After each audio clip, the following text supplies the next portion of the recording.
Congratulations, Nick and Nikki. That's a big award. Good for you. And how about that last panel? I don't like to get on stage when there's such a good panel right before. I was wanting to just hear more about how to do a good tour. Really captivating. So, hello, Monica Rothgery, and I want to talk to you today about leveraging frontline leaders. But let's start at the beginning, shall we? With this idea, the customer experience will never exceed the team member's experience. The customer experience, or in your case, the family experience, will never exceed your team's or your staff's experience. And we know this to be true both as employees of organizations throughout our career and as customers. When you walk in and you see a team that's getting yelled at, who works in a dirty restaurant where the equipment doesn't work, they're not trained, that translates right through to the customer. Conversely, when you see a team member or teams that are having a good time at work, the place is upbeat, maybe there's some music playing, they're friendly, you could tell they're being supported, that translates to the guest experience. But who determines that team's experience, the staff's experience? Well, it's the frontline leader. And I now challenge franchisees, I challenge organizations that the frontline leader, whoever runs that business, the face of that business, is the most important and most underleveraged asset in your organization.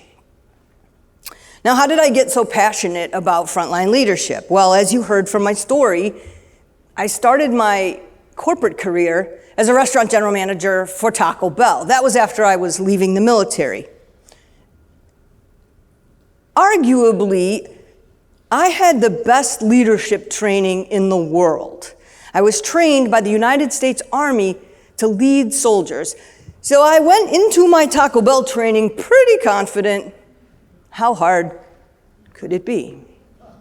So after my training, which was fun, I had a good time in training, and then I got assigned to my first restaurant. It was restaurant number 4442 in Westchester, Illinois. And when they recruited me, they had told me, Monica, you are going to love leading a restaurant because our team members are just like soldiers. They're young, they're impressionable, they're ready and hungry to be led. Not so much. You can imagine my surprise, or maybe you wouldn't have been surprised, but I was surprised. After about a couple months in, I realized that team members and soldiers are nothing alike. You see, soldiers show up at work on time, every day, or they go to jail. Team members, I never knew. Maybe I'd get a call that they were coming. Soldiers never, ever, ever said to me, Lieutenant Rothgery, I forgot my hat. I forgot my name tag. And yet I found a stash of name tags and hats had to always be available in my office at Taco Bell because somebody was always forgetting their name tag. Soldiers received weeks and weeks of training, yet my team members barely knew what to do. So I charged into my restaurant, large and in charge like the former Army officer I was, directing traffic, reorganizing, and mostly creating chaos. It was in no time at all that morale was in the toilet, sales were down, turnover was through the roof. I was failing miserably. The harder I tried, the longer I worked, the more I tried to show them why everything was important, how to do it the right way, the less successful I was. The biggest issue I was having was with food cost. I could not figure out how to manage this key performance indicator. I had missed it 6 out of 8 times in the last month, 2 months. And I was genuinely afraid I was gonna be fired. I was gonna lose my job. Y'all, I was highly successful, probably like many of you, president of my class, full 4-year scholarship, ROTC scholarship, officer of the United States Army, and I was failing at running a Taco Bell. One night, it was closing time. Now we close at 2 a.m. And it was the end of the period. And at the end of the period, we have to do inventory, which determines then the food cost number for the period. It also determined my fate. I was pretty sure if I didn't get the right number, I would be fired. And that number needed to be lower than 2.3%.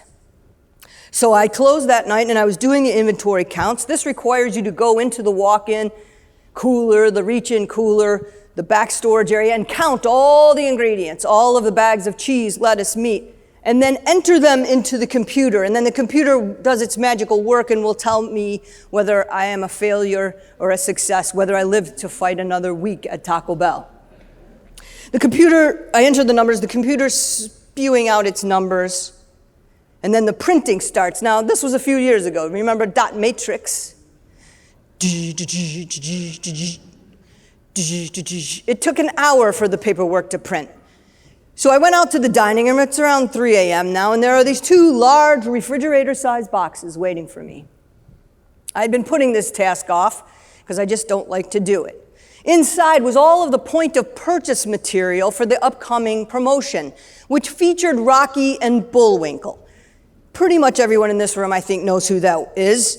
Bullwinkle was a moose, Rocky was a flying squirrel. These were cartoon characters from the 70s and 80s. Break open the boxes. I put up the window clings, the counter cards, the register toppers, and there's still a dozen or so pieces of POP on the floor. I see a sheet of paper that says, "Manager, please assemble." And there are drawings like IKEA instructions on how to build an 8-foot standee of the moose, of Rocky. Someone in marketing at corporate thought it was a good idea to have every poor manager like me, all 4,000 of us across the United States, build this standee. I read the instructions, insert A into B, slide C, and then put into base. I let go, poof, falls over. I'm tired, I'm cold, and I'm scared. I pick up the thing, I rustle it again, and I try and put it together, and again it falls over. Meanwhile, I hear that the printer has stopped. So I go back to see my fate. I scroll through the sales, profit, labor, and finally get to the food cost reports. Day, week, period, 2.6%. And again, for the 7th time in 9 weeks, I have missed the food cost. And I'm pretty sure I'm going to get fired. I go back out and try and assemble this darn Rocky and Bullwinkle thing. Again, it falls over, and this time so did I. Literally sunk to the floor in the dining room of a Taco Bell outside of Chicago, and the tears of frustration fell. I was working so hard. I was so tired. I was so frustrated. And in that moment, I said to myself, if I ever survive this and I don't get fired, I will spend the rest of my career doing everything I can to make sure no one ever has to suffer like her. I left. I did come back the next day. There's the standee, loud and proud, right in the dining room. I said to my assistant, Daryl, who put that together? He goes, I did. I'm like, how'd you do it? He goes, easy, I read the instructions. Screw you, Daryl. I didn't get fired. You could read in my book about what happened. It wasn't good, it wasn't nice, but I didn't get fired. I hung on by a little bit. And I asked for help, which was really hard because I was a hotshot external hire, and asking for help was hard. But I asked for help, and I started to follow some advice from some guys who had more experience than I did. And I started to figure some things out. I started to figure out that it wasn't really my restaurant. It was my team's restaurant. And me barging in there, large and in charge, was nothing short of rude. And the more I pushed them, the less they wanted to hear from me. But once I started to kind of talk to them, get to know them, care about them, learn about them, ask them what they wanted to do to make our restaurant better, things started to shift. And eventually, over time, I started to build a team that achieved really great results. I did get promoted. It took 5 years. And then, as you heard, 30 years later, I was the chief operating officer for the 4,000 KFCs in the United States. But I never forgot where I came from. I never forgot that restaurant general manager slumped over on the floor crying. And I tried to do everything I could to make sure no restaurant manager had to have that experience. I retired from Yum Brands a couple years ago. I wrote a book called Lessons from the Drive-Thru. Why? Because I just wanted to continue this work. I personally believe that frontline leaders, your leaders of your schools, you are some of the most important people in society. You are the face of our businesses and our communities. You are the community leaders. Big business people like I came from, we're not in the communities like you are. My restaurants like mine, shops, nail salons, schools like yours, these are oftentimes the place where young people come to get the first job they ever have. Frontline leaders shape what young people experience in their first job. So I'm very passionate about frontline leaders. Now, in my book is a series of lessons, things I learned, all the dumb shit I did so that they could not make the same mistakes I did. And I'd like to, if it's okay with you, share with you one of those stories that leads to one of the lessons. Would that be all right? Another story's okay? Yeah, why not? I'm here, you're here. Okay, so to do that, we have to go back again to the 90s. We're back in restaurant 4442. I've got things pretty figured out now. I'm doing okay. I'm not winning any awards like Nick and Nikki, that's for sure. But I didn't get fired. It's a normal Wednesday. Now, anybody here ever work in QSR? We called it QSR, quick service restaurants. Y'all call it fast food. Raise your hands, let me see you. Yeah, there's usually about a third. So it's a normal Wednesday, and we do this process called Rush Ready, which means we get everything ready for you, the customers, because when you come to us, you want good quality, safe food, but you also want it fast.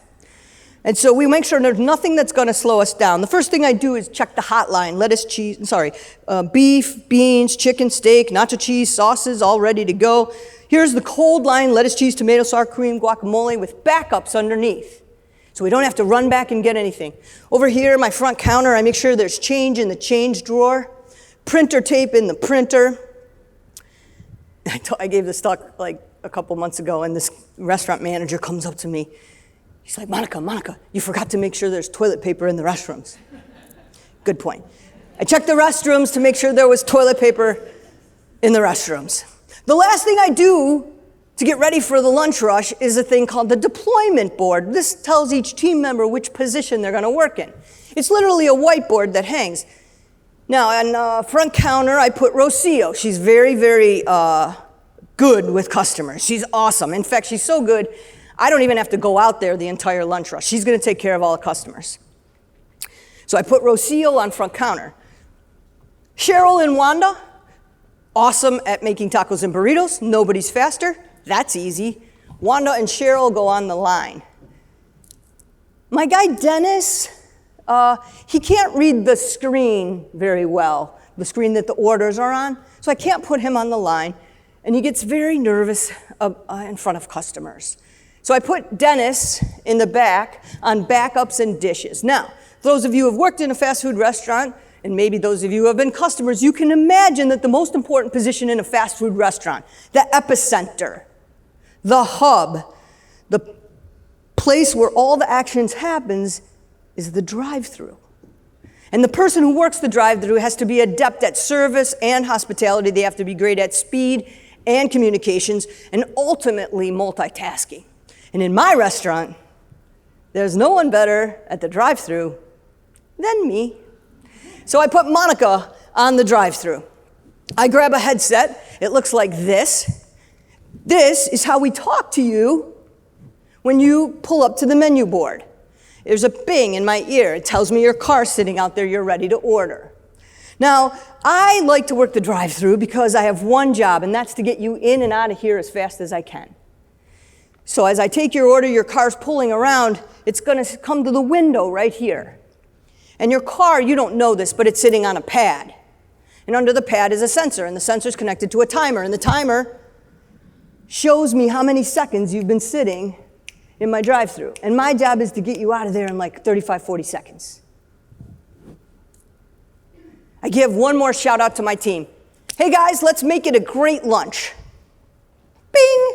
And I get the first order of the lunch rush. Welcome to Taco Bell. Would you like to try our new 7-layer burrito? Now, I hate suggestive selling, but if I don't do it, I'll lose points on the audit from corporate. So I do it really fast. Would you like to try our new 7-layer burrito? No, I'll have Nacho Bell Grande and a large Diet Pepsi. That'll be $4.79. Please pull around. Now remember, these are 1990-ish prices, okay? I pour ice, pour the soda, slap on a lid, grab a straw, hand out the soda, take his $5. Nobody used credit cards at fast food restaurants in the 90s. Here's your change.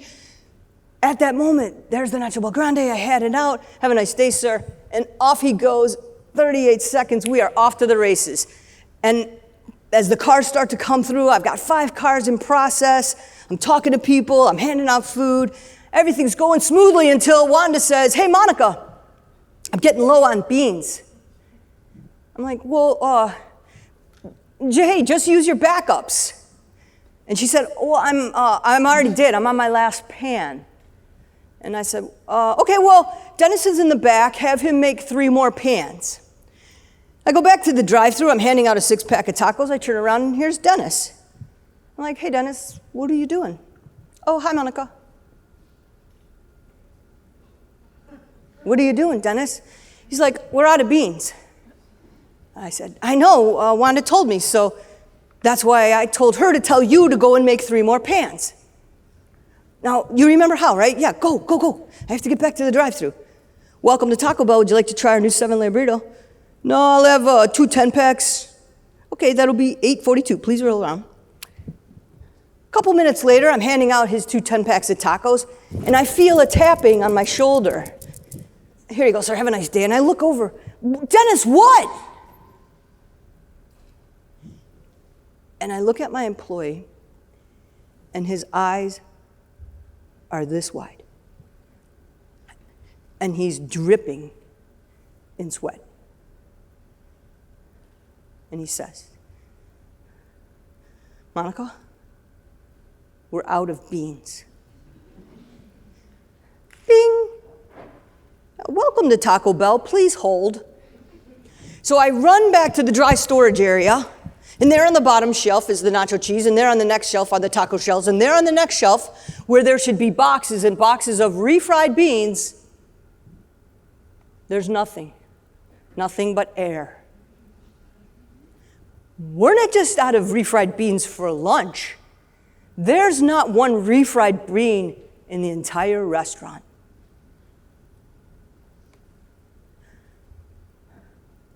Suddenly I hear, hey, how long do I have to wait? Sorry about that, sir. Go ahead with your order.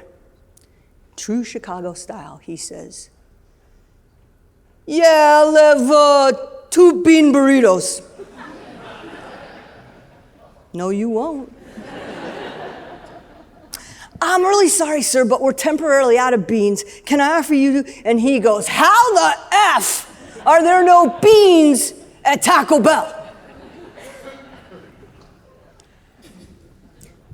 I sent Dennis to borrow beans from a nearby restaurant.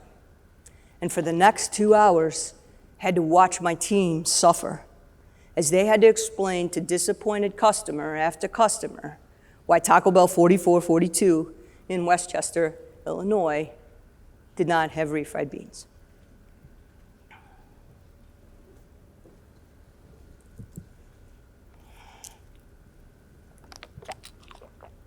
That was the last time I wrote my name on that board. I sat in my office that night reflecting on what happened. How the heck did we not have beans? I don't know what would be the equivalent in your business, but it was bad. Whose fault was this? The truck came on time? How? And it didn't take long. It didn't take a lot of reflection or analysis to realize that there was only one person to blame, and that was me. I was so busy working the drive-thru that I wasn't doing my job. I wasn't doing what was mine to do. Turns out there's a lot of team members who could work the drive-thru, but there was no one else to be the restaurant manager. And on that day, at a minimum, my job was to make sure we had enough ingredients. So I didn't write my name on that board anymore. I didn't know what to do, but I knew it wasn't that. So I just started kind of watching my team, and turns out Wanda and Cheryl are pretty fast, but I found out they could be faster if I rearranged a few things. And then I found out that every day at 1:30, the nacho cheese pump gets clogged. Every day, like clockwork. And so then here goes Cheryl. She pulls it out of the pan and marches it over the dish sink, hoses it off, and unclogs it, puts it back together, and takes it back to the line. Well, now I've solved the mystery. I know why there's this dribble of nacho cheese going across the kitchen floor every day. But what a slowdown of time. So all I did was bought another pump. So then they could just swap it out. If I wasn't watching them, I never would have known that. I was observing my team to see opportunities on how we could be better. Then I did something very scary. I walked into the dining room to talk to customers. Now, not everybody wants to be bothered when they're eating their lunch at a fast food restaurant, but some people liked it a lot. And then they started to come back more and more. Not to come to necessarily Taco Bell, but to see me. That Taco Bell started to become Monica's Taco Bell. I had one couple, their names are Art and Terry.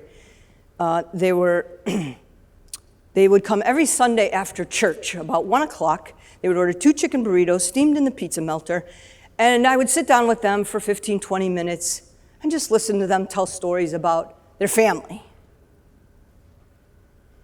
I still have Terry's pesto recipe, and I'm pretty sure they came every Sunday just to see me. And I think they wanted to introduce me to one of their sons, which was problematic.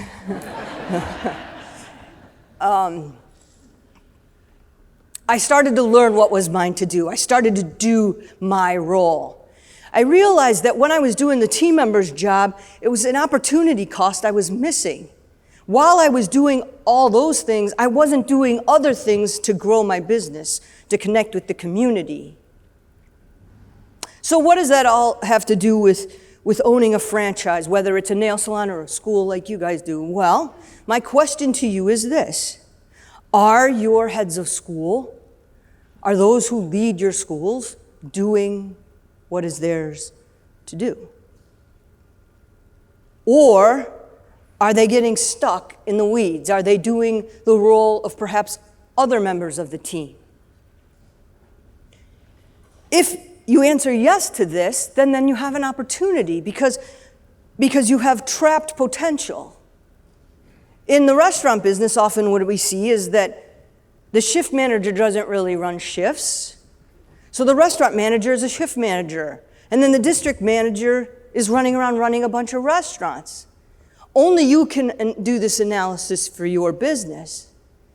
But the question to ask yourself is, how much time does your leader, your director, who runs your school, spend on the business, growing the business, meeting with members of the community, networking, working on branding that school and that community? Hey, where's Brittany, by the way? Shout out to Brittany, East Louisville. Where are you at? Hello, fellow Louisvillian. I'm from Louisville too, so I just wanted to say hi. It doesn't sound like it? Yeah, I live there. I guess I shouldn't say I'm from there. How's that better? But my point is, if your leader's not growing your business, then who is? If he or she is locked into doing, solving problems and running around doing day-to-day tasks that can be done by other members on your team, then who's looking forward? Now, if you're in this cycle where you think there's a possibility that there's room for growth here, here's how you break out of it. The first step is to build self-sufficiency. It's critical that everyone knows how to do their role. If she always does the tasks that her assistant leader might do, or other members of the team, then she's going to have to make sure they know how to do that before she can just stop doing it. So building self-sufficiency. If you're doing her work, then she needs to know how to do it herself. So part 2 is developing her or him so that they know how to go out and network in the community. They know how to go out and build the broader celebrity business in that market. They have to be taught. And then the third thing is engagement. And I want to spend a few minutes on this because engagement right now is so critical. I think retention is an issue in all businesses like ours, in all franchise businesses. I think one of the panelists even talked about how she lost one of her key team members quite unexpectedly. Retention is key, and there's some things you can do to engage your teams. And they all have to be personal. They all have to be individualized to the person. I think the days where we can have a program of like benefits or, recognition, broadly are probably over. And instead, I would argue that your process of engagement has to be individualized to the person. I'll give you a few examples from my experience. Things like taking a team member to the driver's education place to get their driving test because the parents couldn't, or they had no one to take them. Helping someone navigate paperwork for college. I've helped team members learn how to balance checkbooks back in the day, or in this day, manage their finances, invest in a 401k. I asked this question recently, and one of the managers present said, I just went to the high school play because one of my team members was starring in it. Now, you have to figure out how this applies to your teams, your leaders, whether it's extended vacation so they could take that dream trip, or somehow supporting them through a family difficulty. This individualized engagement is what is necessary now to differentiate yourself and retain great people. Now, this idea of doing what's yours to do, it doesn't just apply downward to our team. It also applies to us. I will give you another story as an example, if that's all right. So one day I was going out to a market to visit these new franchisees. They had just bought an entire market of KFCs. And they were very, very excited. Oh, Monica, we can't wait for you to meet our managers. We can't wait to show you our new site. And we can't wait for you to meet our key operator, our COO. And I said, great, I'm excited too. Tell me about your COO. Oh my God, he's awesome. He knows more about KFC than all of us put together. I said, well, give me an example. And they said, well, here's a perfect example. Last week, the bun toaster broke at one of our units. Now, this is a piece of equipment where you put the bun in the top and it goes through and then it toasts it, right? And if it doesn't work well, your buns get burned. So he comes in with his toolkit. The COO comes in with his toolkit and he breaks this thing down. Turns out it was a rebuild, and it was rebuilt with the wrong gauge wire. And so the next day he ran around town looking at every hardware store he could to try and find the right gauge wire. And eventually he found it at a piano store. And the next day, the third day, he came back with the right wire. He rebuilt that equipment, and it's been working fantastically ever since. So, part of my job as COO sometimes is to be a truth teller. They were impressed and amazed by their COO's ability to repair this piece of equipment. But I had to challenge them, guys, congratulations, you have a really, really good maintenance technician who's probably overpaid.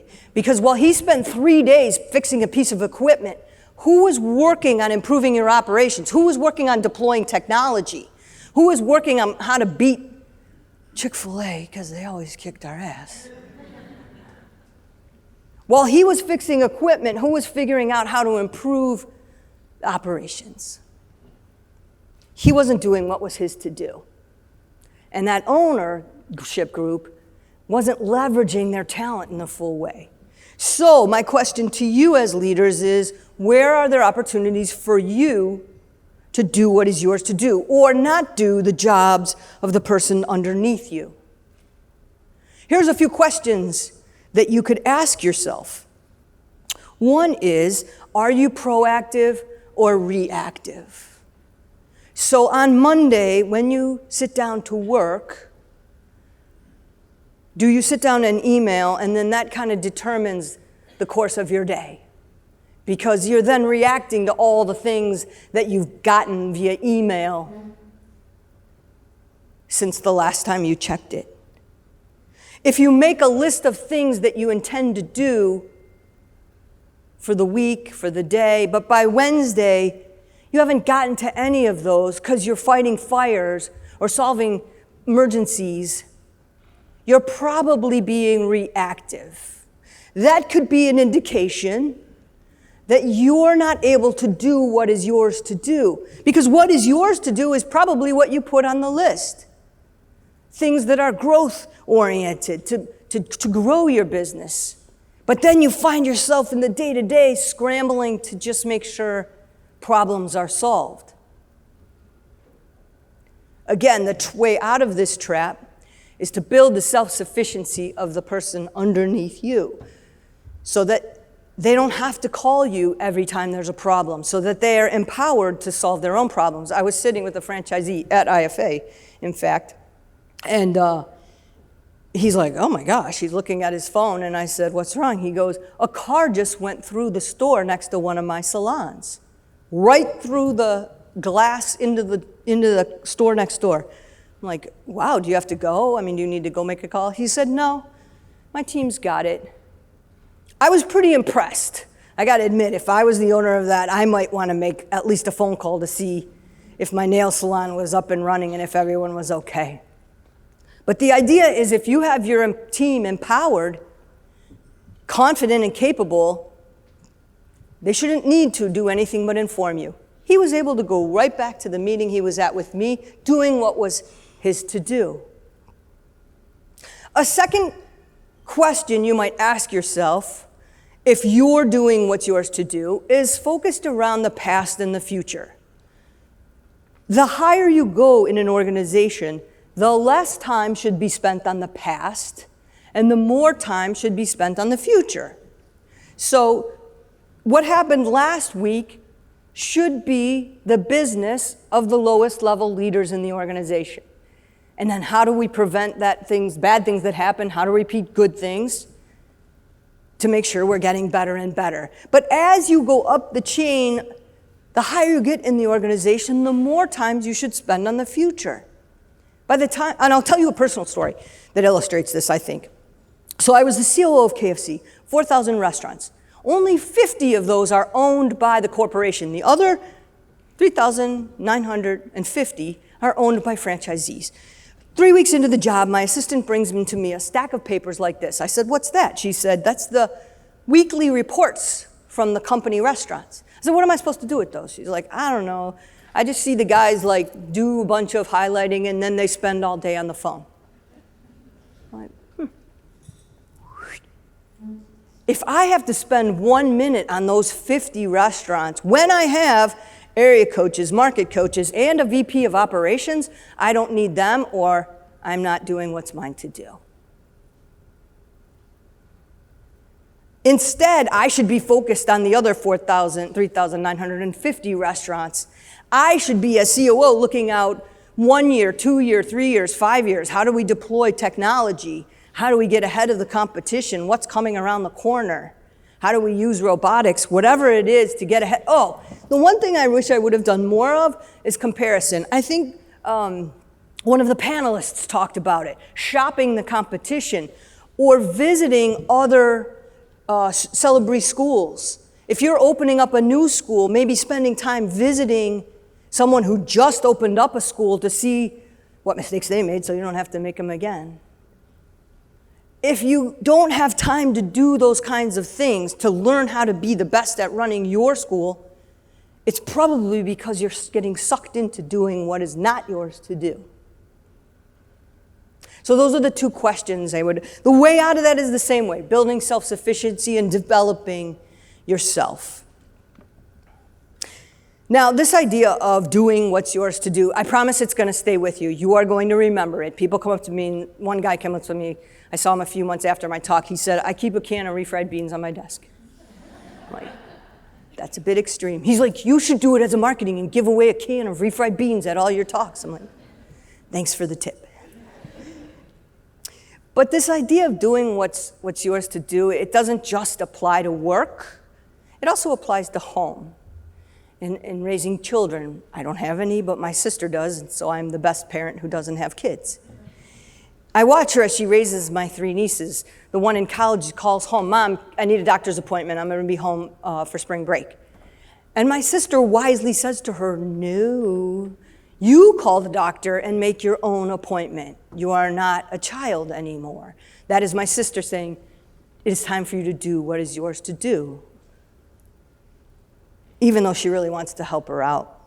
It also applies to community and society at large. So I am a member of the LGBTQ community. It's not something I lead with. It's not a political statement. It's just a fact. And it's not something I ever really wanted to talk about. I didn't wear rainbow pins. I didn't go in the parade with the rest of the KFC people. I was just busy. I just wanted to be known as a good leader, not a great gay leader. But all of that changed, thanks to 2 high school students. So I was working for Taco Bell in Irvine. I'd been promoted out of the restaurants, and I was a project manager by that time. And we got a request from a school in East LA. They wanted someone to come up to be on a panel to talk to the students at East LA Trade School about opportunities in retail and hospitality. No one of the leadership and executive team, even the directors, wanted to go, so I got voluntold to go up to LA to be on the panel. I drive my little Honda Civic up to East LA. I get escorted onto this campus by an armed guard. I walk into an auditorium, there's 300 kids. And on the stage was SVP of operations from Marriott, senior director from Sodexo, VP of HR from PepsiCo, and then me, little project manager from Taco Bell. The moderator, the facilitator, introduced us all to the students and said, hey, just so you get a sense of the students here and who they are, and for those of you who don't know, East LA is probably one of the top 5 toughest neighborhoods in the country. He said to the students, how many of you have a family member who's incarcerated? And every hand went up. And they said, how many of you have been personally impacted by gun violence? Every hand went up. So I was sobered. I was impressed, because this wasn't the experience I had going to St. Augustine Academy in Lakewood, Ohio. So I poured my heart into the panel. I talked about great opportunities, how I started as a restaurant manager, and now I was a project manager.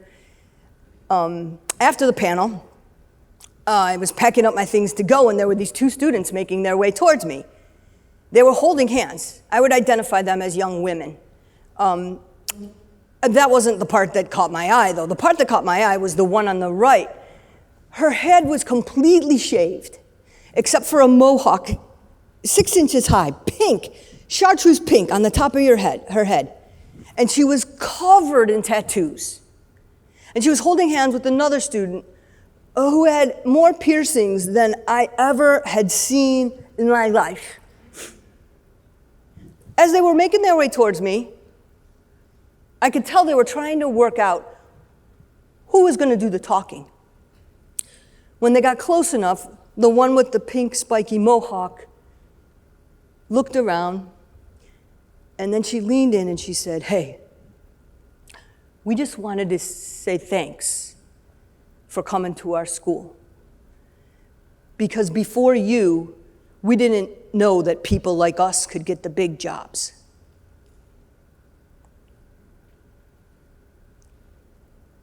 People like us. I don't have a pink spiky mohawk, and I don't have any tattoos. And I'm not telling y'all whether I have any piercings or not. People like us. I never talked about who I was, but in me, those two students saw hope. They saw potential. They saw that they weren't limited by who they love, the color of their skin. They were only limited by the potential and the fulfillment of their dreams. It was that point that I realized it wasn't good enough to just be a good leader. My position was a privilege, and there were young people like them who needed a visible leader like me to have hope. And so you may be sitting there, and so then, I started to be a more visible vocal leader. Now you may be sitting there saying, right, what time's lunch? I don't get it. I'm not gay. Of course you're not all gay. That would be funny if you were. But every one of you has a story. Every one of you has a background. Every one of you's been through something that your teams can benefit from hearing. Your transparency is rewarded by their transparency. Your authenticity is a form of love. It builds trust. When you talk about retention, it is you getting to know them, but it is also them getting to know you. I can't tell your story. I can't stand in your truth. Only you can do that. That is what is yours to do.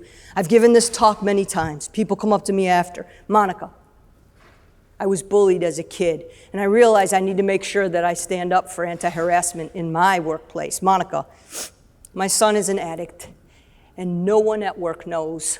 We've been in and out of rehab, and I've never shared it with anyone. You've taught me that there may be other people experiencing the same thing. Whether you're from, you're immigrant to this country, whether English is a second language, especially you franchisees, you give hope to people that they can own their own businesses. Really big right now is neurodiversity. There are people out there struggling with neurodiverse issues, and to see people like you successful, still navigating life, figuring out how to be successful while you've dealt with whatever you've been blessed with. My invitation to you is to do what is yours to do. To do it at work, with your teams, and in your communities, because there is no one else to do it. I want to thank Sam and Allison and Richie for inviting me. And I want to thank the cool Goel from Henrico Celebrity School in Henrico, Virginia. Where are you? Cool. Yeah, he spent some time with me on the phone just so I could get a sense of what life is like for you all. And so thank you very much.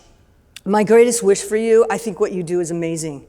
Growing people big and small, that is the best vision, purpose, promise I've ever heard. I wish you all the best of luck. Do what's yours to do. The world needs you. Thank you very much.